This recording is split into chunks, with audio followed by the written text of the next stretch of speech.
एक अरबी से मुझे एक रात गुजारने के 5,000 रियाल पेश किए।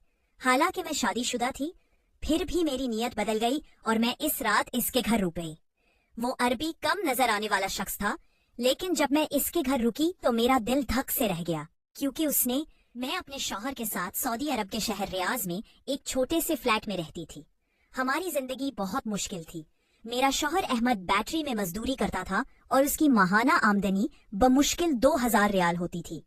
किराया, बिजली, पानी के बिल और रोजमर्रा के इखराजात निकालने के बाद हमारे पास कुछ भी नहीं बचता था। रात को जब हम दोनों बिस्तर पर लेटते तो अहमद अक्सर कहता, अल्लाह हमारी मदद करेगा, सब्र करो। लेकिन मैं अंदर ही अंदर घटती रहती। हमारी शादी को 5 साल हो चुके थे, लेकिन अल्लाह ने हमें औलाद से नवाजा नहीं था। डॉक्टरों के चक्कर। एक दिन जब मैं अपने फ्लैट की बालमी में पड़े सिखा रही थी तो हमसाय की खातून फातिमा ने दरवाजा खटखटाया। वो बोली, बेटी तुम्हें काम चाहिए? एक अमीर अरबी घराने को एक काबिल एतमाद खातून मुलाजिमा की जरूरत है। मैंने हैरान होकर पूछा, क्या काम होगा? फातिमा ने बताया, सिर्फ खाना पकाना और बर्तन धोना है, बाकी घर के कामों के लिए दूसरी मुलाजिमाएं मौजूद हैं।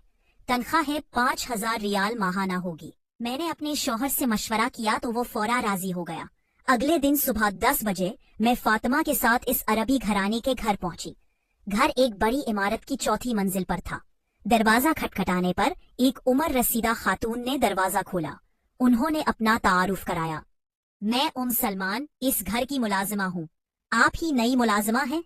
मैंने अस्बात में सर हिलाया। वो मुझे एक बड़े हॉल में ले गई, जहाँ एक सफेद दाढ़ी वाला बुजुर्ग सोफे पर बैठे थे। उनकी आंखें बंद थी और हाथ में तस्बीह फेर रहे थे। फातिमा ने आहिस्ता से बताया, ये शेख अब्दुल्ला है, घर के मालिक। वो किचन बहुत बड़ा और जदीद सामान से लैस था। सलमान ने मुझे बताया कि सुबह 10 बजे से रात 9 बजे तक काम होगा। दोपहर को 2 घंटे का आराम मिलेगा। मेरा पहला काम नाश्ता, दोपहर और रात का खाना तैयार करना था।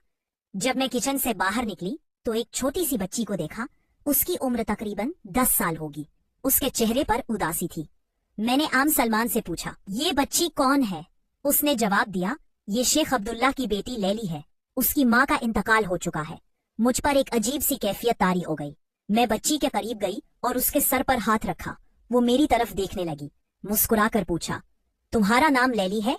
उसने हाँ में सर हिलाया। मैंने महसूस किया कि उसे प्यार की शदीद जरूरत है। उस दिन से मैंने लैली की देखभाल करना शुरू कर दी। सुबह जब मैं घर पहुंचती तो सबसे पहले उसे नाश्ता कराती, उसके कपड़े दुरुस्त सरी और उसके साथ बैठकर बालों में वक्त गुजारी। शेख अब्दुल्ला बहुत मेहरबान इंसान थे। वो रोजाना मुझसे लैला के बारे में पूछते। एक दिन जब मैं घर जाने लगी तो उन्होंने मुझे अपने कमरे में बुलाया और मेरी तरफ बढ़ाते हुए कहा, ये तुम्हारे लिए है। मैं हैरान रह गई, लेकिन जनाब आप तो मेरी तनख्वाह पहले ही देते थे। उन्होंने मुस्कुराकर कहा, ये इजाफी है। तुम मेरे घर की इज्जत अफजाई करती हो और मेरी बेटी का ख्याल रखती हो, लेकिन ये बात किसी को न बताना। मैंने पैसे ले लिए, लेकिन दिल में एक अजीब सी बेचैनी महसूस हुई। घर वापस जाकर मैंने अहमद को पैसे दिखाए तो वो बहुत खुश हुआ। उसने कहा, अल्लाह ने हमारी दुआएं सुन ली हैं।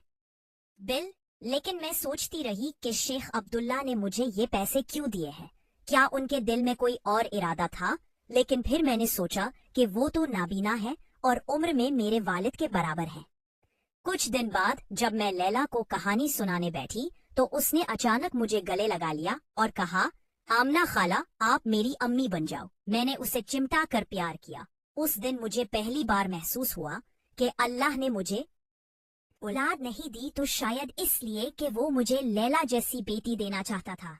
कुछ हफ्तों बाद एक अजीब वाकया पेश आया। एक रात जब मैं घर वापस जाने की तैयारी कर रही थी, शेख अब्दुल्ला ने मुझे अपने कमरे में बुलाया। उनके चेहरे पर गहरी परेशानी के आसार थे। आमना, तुम्हें कल रात यहाँ रुकना होगा। लैला को शदीद बुखार है और वो मुसलसल तुम्हारा नाम ले रही है। मैंने घबरा कर कहा, लेकिन जनाब मेरा शौहर। इन्होंने मेरी बात काटते हुए कहा, मैं तुम्हारे शौहर से खुद बात करूंगा। बस सी हद 10 बारिश करूंगा। मैंने अहमद की आवाज में नाराजगी महसूस की, लेकिन आखिरकार वो मान गया। 10 बजे जब लैली को नींद आ गई, मैंने कमरे में मौजूद एक कुर्सी पर आंख लगाई। दाखिल हुआ है। मैंने आंखें खोली तो शेख अब्दुल्ला को देखा, जो अपनी छड़ी के सहारे आहिस्ता से चल रहे थे। अब उसका बुखार 10-12 कम हो गया है जनाब। शेख अब्दुल्ला ने लैली के बिस्तर के किनारे बैठकर इसका माथा छुआ। मैंने देखा कि उनकी आंखों से आंसू बह रहे हैं। आप परेशान ना हो जनाब, लैली ठीक हो जाएगी, मैंने तसल्ली देते हुए कहा। उन्होंने एक गहरा सांस लिया। आमना, तुम नहीं जानती कि मैं कितना डरा हुआ हूँ। अगर लैली को भी, उसकी माँ भी ऐसे ही बुखार से। उनकी आवाज रुक गई। मैंने पहली बार महसूस किया कि ये ताकतवर और अमीर इंसान दर हकीकत कितना कमजोर और बेबस है। मैंने बेसाख्ता उनके हाथ पर हाथ रख दिया। अल्लाह पर भरोसा रखें, सब ठीक हो जाएगा। अगले दिन लैला का बुखार कम हो गया। शेख अब्दुल्ला ने मुझे अपने कमरे में बुलाया और 2000 रियाल देने चाहे। नहीं जनाब, मैं ये पैसे नहीं लूंगी, मैंने इनकार कर दिया। लेकिन तुमने पूरी रात जाग कर मेरी बेटी की देखभाल की, ये मेरा अफर्ज था। लैली अब मेरे लिए सिर्फ आपकी बेटी नहीं है। मेरी आवाज जज्बात से भर गई। शेख अब्दुल्ला ने लम्हा भर के लिए खामोशी इख्तियार की, फिर अचानक कहा, आमना, तुम शादीशुदा हो? जी हाँ जनाब, 5 साल हो गए हैं। तुम्हारी कोई औलाद? देखे, नहीं जनाब, अल्लाह ने अब तक औलाद नहीं दी। शेख अब्दुल्ला के चेहरे पर एक अजीब सी कैफियत तारी हो गई। आखिरकार सिर्फ इतना कहा, तुम अच्छी लड़की हो, अल्लाह तुम्हें अजर देगा। इस वाक़े के बाद से शेख अब्दुल्ला मेरे साथ और भी मेहरबान हो गए। वो अक्सर मुझसे घरेलू मामलात में मशवरा लेने लगे। लैली और मेरा रिश्ता दिन ब दिन गहरा होता गया। वो मुझे अम्मी कहने लगी, अगरचे मैं उसे मना करती रहती। एक दिन जब मैं लैली को स्कूल छोड़ने गई तो वापसी पर उन सलमान ने मुझे बताया कि शेख अब्दुल्ला मुझे फौरन मिलना चाहते हैं। मैं उनके कमरे में दाखिल हुई तो उनके चेहरे पर गैर मामूली सरगर्मी नजर आ रही थी। आमना बैठो, उन्होंने कहा, मैंने तुम्हारे बारे में एक फैसला किया है। मैंने पूछा, क्या फैसला जनाब? मैं चाहता हूँ कि तुम और तुम्हारा शौहर मेरे घर में ही रहो। मैंने अपने घर के मुलाजमीन के लिए बने हुए फ्लैट में तुम्हारे लिए एक अपार्टमेंट खाली करा दिया है। मैं हैरान रह गई। लेकिन जनाब, बड़ी बात सुनो आमना, उन्होंने मेरी बात काटते हुए कहा। लैली तुम्हें माँ समझने लगी है। तुम्हारा रोजाना का सफर मुश्किल है। यहाँ रहोगे तो लैलिया को भी फायदा होगा और तुम्हें भी। तुम्हारे शौहर को मैं अपने दफ्तर में क्लर्क की नौकरी दे सकता हूँ। मैंने उस पेशकश पर सोचने का वक्त मांगा। घर जाकर मैंने अहमद को बताया तो वो पहले तो खुश हुआ, लेकिन फिर शकूक का इजहार करने लगा। ये अरबी तुम्हें क्यों इतनी अहमियत दे रहा है? कहीं उसके दिल में कोई बुरा इरादा तो नहीं?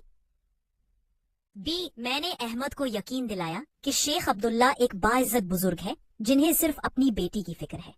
आखिरकार अहमद मान गया और हम अगले हफ्ते शेख अब्दुल्ला के घर मुंतकिल हो गए। हमारा नया अपार्टमेंट छोटा लेकिन आरामदाह था। अहमद को शेख अब्दुल्ला के दफ्तर में अच्छी तनख्वाह पर नौकरी मिल गई। लैली अब रोजाना हमारे अपार्टमेंट में आती और मेरे साथ वक्त गुजारती।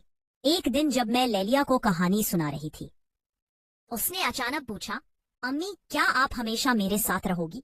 मैंने उसे प्यार किया। हाँ प्यारी, हमेशा। लैली ने मुस्कुराते हुए कहा, अब्बू कहते हैं कि आप मेरी नई अम्मी हो। मैंने उसकी बात पर तवज्जो नहीं दी, लेकिन अगले दिन जब मैं शेख अब्दुल्ला के कमरे में चाय लेकर गई तो उन्होंने मुझे रोक लिया। आमना, तुमने लैला की बात सुनी है? जी जनाब, लेकिन मैंने समझा ये बच्ची की बड़ों वाली बातें हैं। शेख अब्दुल्ला गहरी सोच में डूब गए। फिर अचानक उन्होंने कहा, लेकिन ये सिर्फ बच्ची की बातें नहीं हैं। मैं वाकई चाहता हूँ कि तुम लैला की माँ बनो। मैंने समझा कि वो मेरी सरपरस्ती की बात कर रहे हैं। जी जनाब, मैं तो पहले ही उसे अपनी बेटी की तरह प्यार करती हूँ। नहीं आमना, उन्होंने वाजे किया, मैं तुमसे शादी की बात कर रहा हूँ। मैं इस कदर हैरान हुई कि मेरे हाथ से चाय का कप गिर गया। लेकिन जनाब, मैं शादीशुदा हूँ। इन्नी जानता हो, उन्होंने संजीदगी से कहा। लेकिन इस्लामी कानून के मुताबिक एक मर्द 4 शादियां कर सकता है। मैं तुम्हारे शौहर को माकूल रकम देकर तुम्हें तलाक दिलवा सकता हूँ। मैंने फौरन इनकार कर दिया, नहीं जनाब, ये मुमकिन नहीं है। मैं अपने शौहर को छोड़ नहीं सकती। शेख अब्दुल्ला के चेहरे पर मायूसी के आसार उभरे। तुम्हें मजीद सोचना चाहिए आमना। मैं तुम्हें और तुम्हारे शौहर को एक अच्छी जिंदगी दे सकता हूँ। लैला को तुम्हारी जरूरत है। मैंने वहां से चले जाने की इजाजत मांगी। उस रात मैंने अहमद को सब कुछ बता दिया। वो गुस्से से आग बगोला हो गया। मैंने कहा था ना, ये बदतमीज अरबी तुम्हारे पीछे पड़ा हुआ है, कल ही हम यहाँ से चले जाएंगे। अगले दिन जब मैंने शेख अब्दुल्ला को हमारे जाने का फैसला बताया तो वो बहुत मायूस हुए। लेली रोती रही और मुझे जाने नहीं देना चाहती थी, लेकिन अहमद का फैसला खत्मी था। हम इसी तात में वहां से चले गए। 6 माह बाद एक सुबह फातिमा ने मुझे फोन किया। उसकी आवाज में घबराहट थी। आमना, शेख अब्दुल्ला इंतकाल कर गए हैं। मैं थर थर कांपने लगी। फातिमा ने बताया कि शेख अब्दुल्ला ने एक खत छोड़ा है।